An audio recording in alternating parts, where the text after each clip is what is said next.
Hey, yeah. So have you gotten around to talking to your neighbor about the noise upstairs? You really shouldn't have to put up with that. Okay, yeah. Okay, take care of it, okay? All right. Yeah, I'm looking forward to seeing you too. All right. Bye. Talk to you soon. Bye. Huh. Noisy neighbors.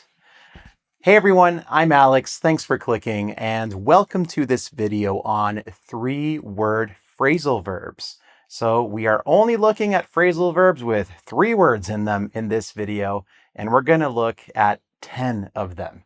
What is great about all these phrasal verbs is they are all transitive, which means they all need some type of object at the end of them. So you don't have to ask, is it transitive? Is it intransitive?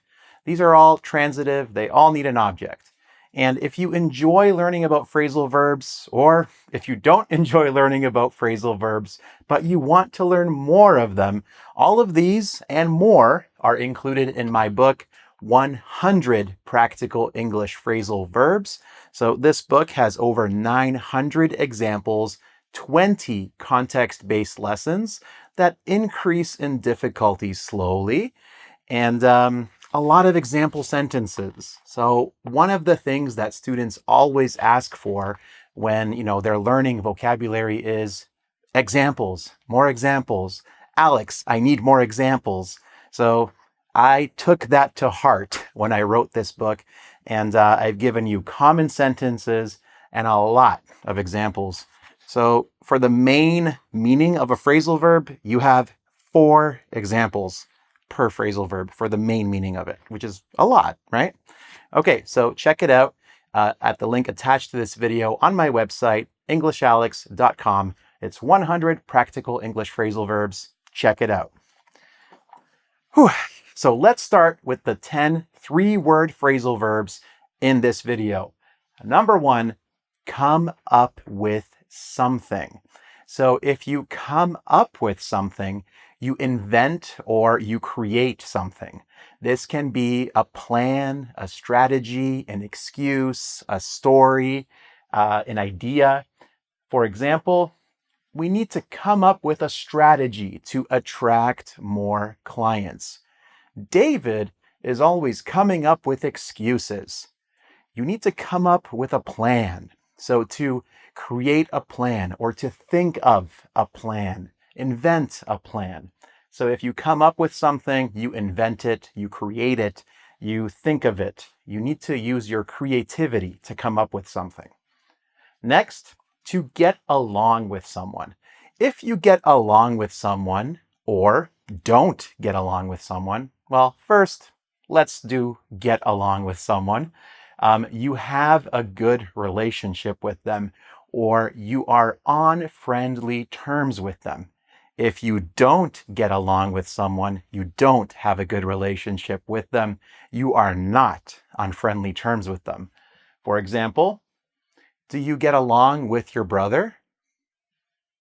Do you? I don't know. Do you have a good relationship with your brother? Are you on friendly terms with your brother? Maybe at work, you get along with your boss. You could say, yeah, my boss is great. We get along very well. Or, my job is okay, but I don't really get along with my boss. We have different philosophies about what we should be doing in the company or what the company should be focusing on. So we don't really get along. We're not on super friendly terms, but maybe you can still be professional. Next, get around to something. So if you get around to something, this relates to procrastination. So when you don't get around to something, it's because you have been avoiding it. You haven't been wanting to do it. So to finally do something you have been avoiding, or to finally do something that you need to do. For example, I finally got around to renewing my passport. So imagine your boyfriend or your girlfriend says, you need to renew your passport. Yeah, I know. I will get around to it. And you keep avoiding it, and you keep avoiding it, and eventually you said, oh, okay, fine. I finally got around to renewing my passport. I finally did what I needed to do. And again, if you live with a roommate and your roommate is responsible for washing the dishes today, and you look in the sink and the dishes are still there, and it's 3 o'clock, it's 5 o'clock, it's 8 o'clock, 8 o'clock at night, you ask your roommate, hey, are you going to get around to washing the dishes tonight? Are you going to eventually do them? Okay? So if you get around to something, you finally do what you needed to do.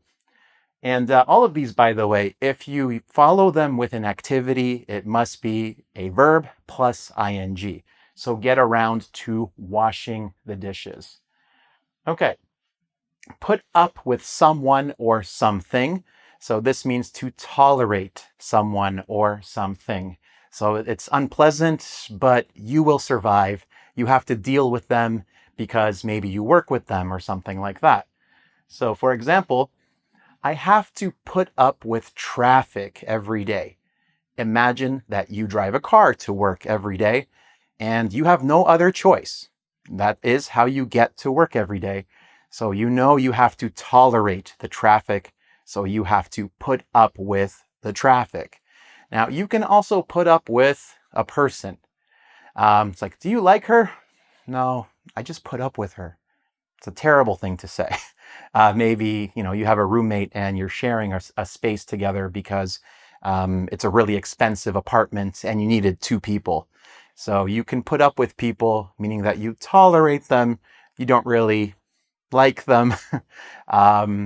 Maybe you know what I'm talking about. Yeah. All right. Next, look forward to something. So this means to anticipate something in the future or to be excited about something that is coming in the future. So think look forward. Forward. The future is forward. The future is ahead. So I'm looking forward to seeing you. Now, you can look forward to a birthday party. So say, oh, I'm looking forward to my birthday party. Oh, Deborah is really looking forward to her vacation, for example. So if you're anticipating like, I can't wait. You have a day on your calendar when something is going to happen and you keep looking at that date and say, it's almost here. It's almost here. I'm looking forward to seeing Michael Bublé in concert, for example. All right, so far we have come up with, get along with, get around to, put up with, look forward to. Let's do 5 more. Next up, we have look up to someone. So if you look up to someone, you admire them, you respect them, you see them as a role model. So a role model is a person you want to emulate in some way because of their character, their positive characteristics, their personality, or the way they conduct themselves in life. You want to be like them in some way. So when I was a kid, I looked up to my uncle. Maybe my uncle was a very kind man. I really liked the way he treated other people. He was successful. Maybe he was athletic, and I wanted to imitate him in that way. So if you look up to someone, you admire them.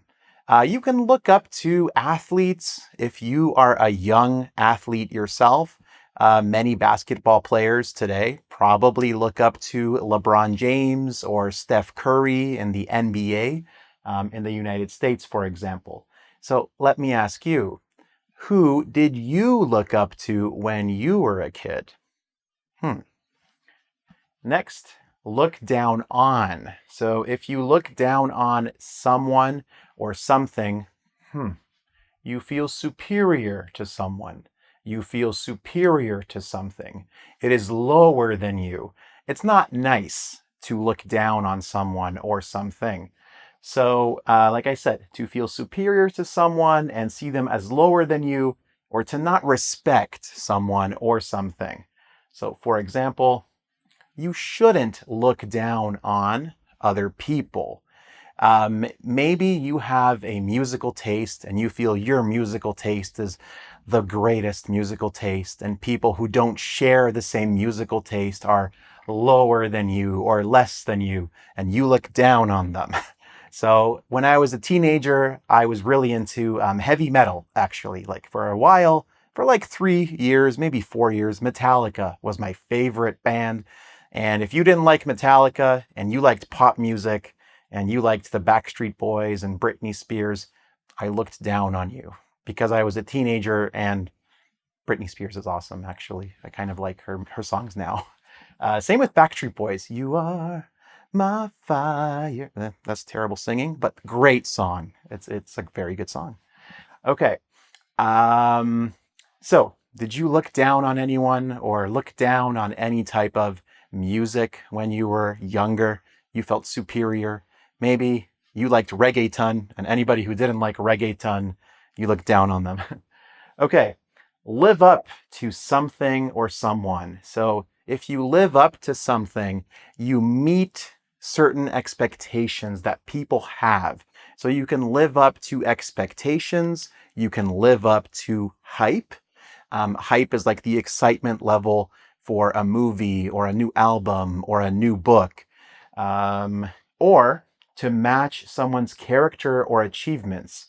So most sons hope to live up to their fathers, or hope to live up to their father's expectations of them, for example.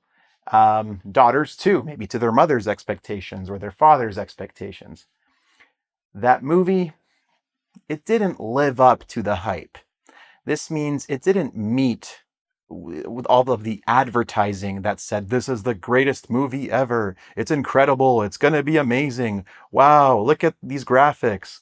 And if it didn't live up to the hype, it didn't meet your expectations. Maybe the expectations are here for you, like, oh, I'm so excited for this movie. But when you saw the movie, it's about here. It didn't live up to my expectations. Okay, to keep up with someone or something. So very, practically, to keep up with someone, if someone is running and you maintain the same pace, the same speed, you stay beside them, you can follow them, and you're not far behind. If you're at the same level as someone, you are keeping up with them. Now, you can keep up with people. You can also keep up with things like the news. So if you regularly read the news, you keep up with the news. So here is an example sentence. I haven't been keeping up with the news. So if someone tells you, oh, did you hear what happened in X, Y, and Z country? And you can say, no, what happened? Sorry, I haven't been. It's like saying, I haven't been following the news. I haven't been keeping up with the news, you can say. You can also keep up with what someone is doing. So if you have, let's say, a favorite writer, and you read all of their books, you can say, oh yeah, I keep up with everything they write. I stay up to date. Like I don't miss anything about what they do. Finally, make up for something. So if you have to make up for something, it's because you did something bad. So if you do something bad, you have to compensate for it by doing something good to balance the scales of justice. That's a very dramatic way to think about it, but I'm sorry, Diana. I'll make up for my mistakes. Like, I promise you, I will make up for it. Okay? So this means I will do something that will hopefully make you forgive me. I want you to forgive me. I'll make up for my mistakes. I did something bad to Diana in this example. Not me, the character that I have created. Okay, so we have to look up to someone, to look down on someone or something. You're superior, and it's not nice. Live up to something or someone, keep up with someone or something, and to make up for something. So those are 10 three-word phrasal verbs. That's a lot, and it's a lot at one time. You might want to rewatch this video to digest this information a little more, and once you do that, number one, go to engVid.com, do the quiz. Number 2, go to my YouTube channel where you're going to subscribe, you're going to like the video, you're going to share it, you're going to tell your grandma, your grandpa, your dog, your cat, your sister, your brother, your mother, your father, your cousin, your friend, your grade 2 math teacher. You're going to tell them about this channel because you enjoyed this, right? And finally, number 3, go to the link attached to this video if you want to learn more phrasal verbs and pick up a copy of 100 Practical English Phrasal Verbs. You can get the PDF directly from my website or purchase the book on Amazon. Until next time, thanks for clicking, and I'll see you next time. I'm going to go read this book. You should too. Bye.